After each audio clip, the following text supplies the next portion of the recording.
好來，繼續來看國民黨的黨主席鄭麗文訪問美國的行程結束，返來台灣。講這屆在訪問的過程中有不少的插曲。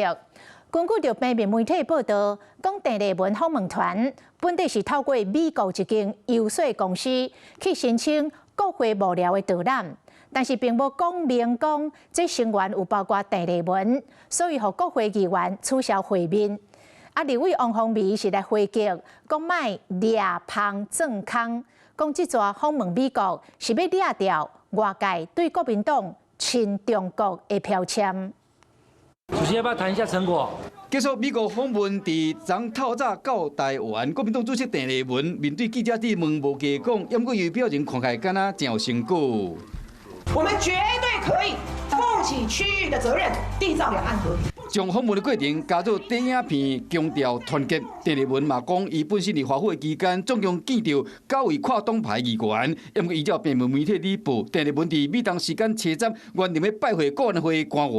員，不過被取消，無通知原因。當時國民黨就講這是特定媒體裡抹黑。今嘛各方曝光鄭麗文的訪問團本來是透過美國一間遊說公司要申請國會幕僚的導覽，不過無說明講有鄭麗文在內，指出講最後部分的議員有無好的感受，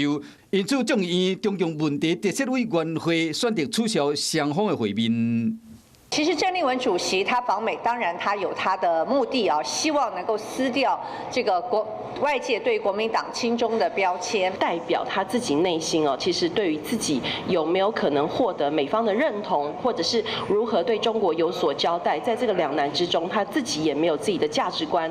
美國嘛講甲真明，講美國眾議院外交事務委員會之所以無取消會面，是為了要讓會議的主席布萊恩馬斯特會當親嘴甲鄭麗文講，對着軍售甲台灣國內偽劑生產方案真不滿。不過針對訪問美國的成果，國民黨再三強調講，這是有效深化行政部門雙邊關係。針對其中的插曲，鄭麗文會親身說明。